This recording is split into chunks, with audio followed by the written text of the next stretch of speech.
The Paul Leslie Interviews. When I found out about the Parrothead Studies course at the University of North Carolina, Wilmington, I had to send off a letter.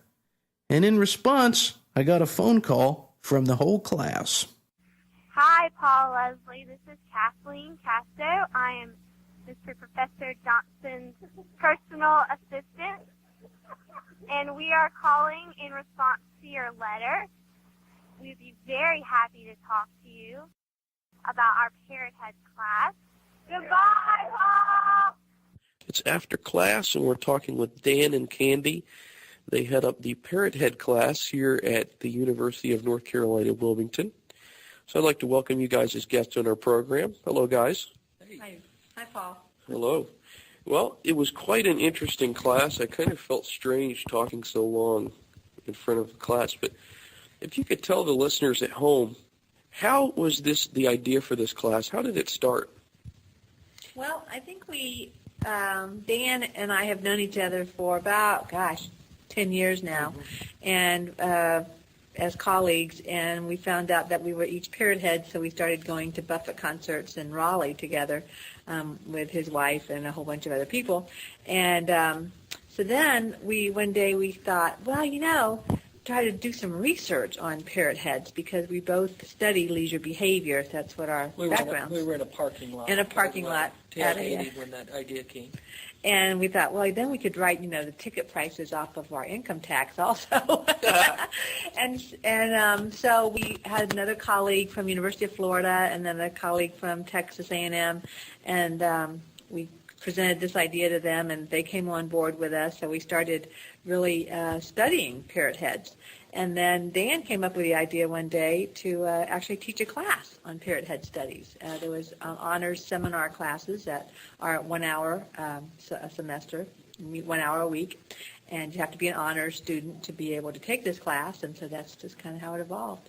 Yeah, originally saw the announcement and then kind of looked at other kind of classes, and there's some very odd classes. So I went ahead and filled the form out and took it to the chairperson of our department, who looked at it and went, "You're kidding, aren't you?"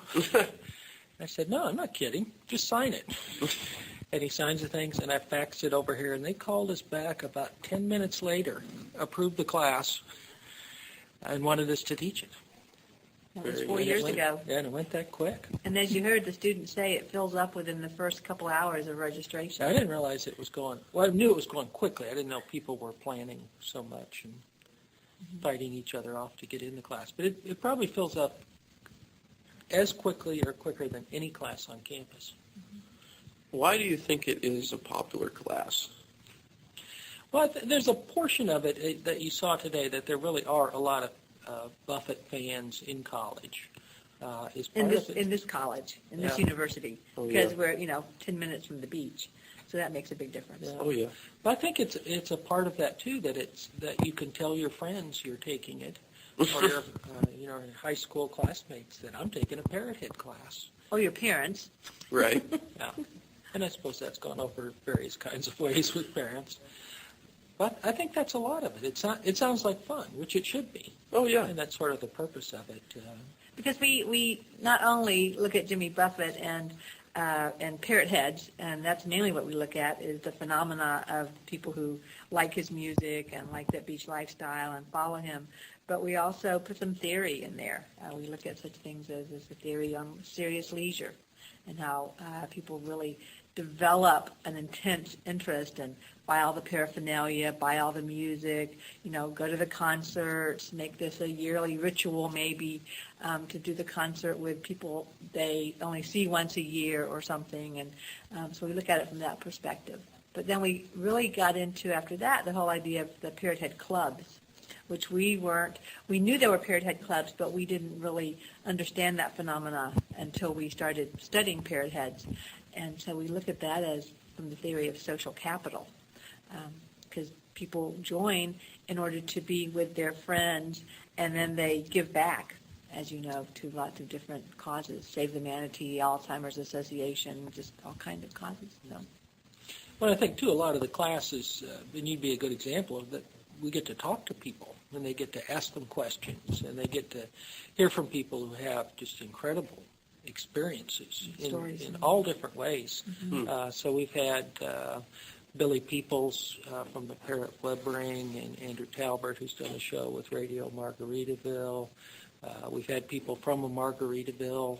We've been to a Margaritaville. We took a road trip this year to visit that. And I always laugh because they do all the travel now electronically. So when you look up your stuff, it says the destination and one's to go to this kind of conference, and then it'll say Margaritaville lecture under that. I always wondered what the accountants thought of that when they saw it. Margaritaville lecture. Yeah, very nice. I was curious about this. Is there required reading in this class at all? Yes. We give them articles about serious leisure, about leisure theory in general, because people don't know that people study leisure, and there are theories about it. And then the whole idea of serious leisure, and then we give them articles on social capital to read. And then there is one article written from a religion perspective called Thin Line Between Saturday Night and Sunday Morning. And a book on religion. And it's in a book on religion, and it's about the only article that we've seen in the academic literature that really talks about Jimmy Buffett and Parrotheads and everything. So yes, there's some, they have to do some serious reading. And you guys, if I heard this correctly, you guys listen to Jimmy Buffett music in class sometimes. Yeah, we have students identify their favorite song, and then hopefully there's some story about that, why they've liked it, or where they were when they first heard that, or how that relates to some people they know. And we do that every week. We didn't do it today because we didn't want to take any of your time with them. So, but we do it every session. Yeah. I have to say I'm a little envious about this class just because I never got to take a Parrothead class, and I want to. There are only 80 people in the whole wide world who have ever taken a Parrothead class. Well, it would be interesting if we ever taught it wide open. How many students, in a lecture hall you could have. You'd lose all what we have here of really knowing people and the personal parts of that, but it would fill up any lecture hall on this campus. Yeah, without a doubt. And we assume we're the only one because we've never heard that anyone has taught a class before. And you've mentioned to me about like some of the guests you've had here, like one guy who was a guest on our program, Hugo Duarte. You were telling about that. Tell us about some of the other interesting people you've had come here. Well, Scott Nickerson is one of our favorite, yeah. And Scott was the brains behind Parrothead clubs. And so he lives locally, and Hugo lives locally. Andrew Talbot, who also was connected with, how was he connected? He did a Radio Margaritaville show, but had some other connections also. He lives just in Greensboro, which isn't too far from here. So we're lucky that we have a number of people locally who have had some connection with Buffett, his music, or tribute bands or whatever. And Chris Bellamy, too. Chris Bellamy. Who recently moved but lived in Wilmington for a long time, who played with him in the 70s. Oh, yeah. And Hugo played with him back in that era also. And then Billy Peoples, I'm not sure. Billy is from Florida, and I'm not sure how we got a hold of Billy. I think we just call people. Yeah. We'll see things look at websites and everything. Think, what the hell? We'll just call them and see what they think. And most people are, obviously, once they get over being stunned, are interested. It's a part of their lives. They like to talk about it.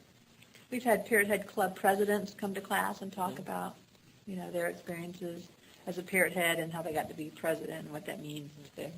Because the whole idea of it is to understand the experience of Parrotheads. What is this like for them? What does this mean to them? How has this become part of their lives? Really different. Some people think they're going to come study Jimmy Buffett. We don't study Jimmy Buffett. That's why we don't read any of his work in his class, because it's really not so much about him. His following. Yeah, and you try and find people that have a broad and rich perspective of things. You try and find people who sort of have a historical viewpoint to kind of look at the evolution of how things have come. And there's a lot of people out there that have had some amazing experiences. And the interesting part to me is they're all really cool people. they're nice people. They want to help. They're open to things.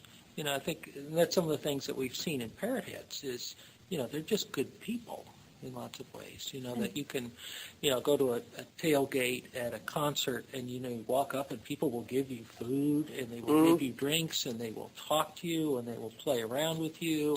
Not just drunk people. I mean, just in general, you don't walk into most bars and interact with everybody. Right. People sit at their little tables and don't talk to anybody else. And Parrotheads are different. They're much more communal, how they interact with people. And many of our students, when they think of Parrotheads, they'll say, "Oh, we just thought they were a bunch of old drunk people," Yeah. And they come away from the class going, "Wow, they're not. They're upstanding citizens. They give back to their community. They're not the stereotypical kind of thing." I'm sure that when Jimmy Buffett found out there was a class called Parrothead Studies, at one time he was a bar singer playing in a bar. I've heard about the time when he played for $10 and 3 beers. It must blow his mind to know that there is a class like this. That can't even seem real. Right. It would be just someone's kidding me about this. He did send us an email at one point saying that if he had taken this class when he was in college, he would have flunked it also, which is nice.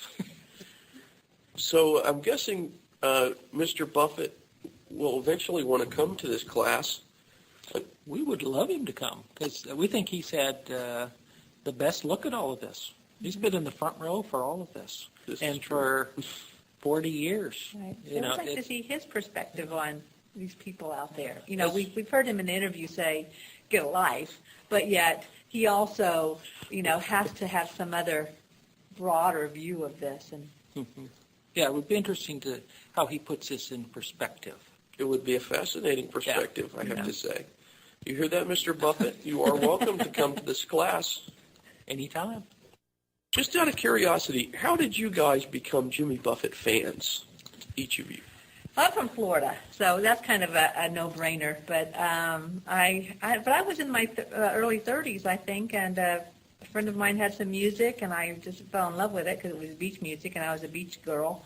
I went to my first concert in Charlotte at Carowinds, and I think I was like 34, 35, and took my 6-year-old son with me at the time. So he grew up as a Parrothead also, and has been to many concerts with us and everything. And then I remember the first one I went to was either in 1979 or 1980 in Kansas City. He played, and Bonnie Raitt opened for him during the slow years. We went out just like idiots and bought Hawaiian shirts and tried to get into it. We didn't know what we were doing from that. It was easy to get tickets back then.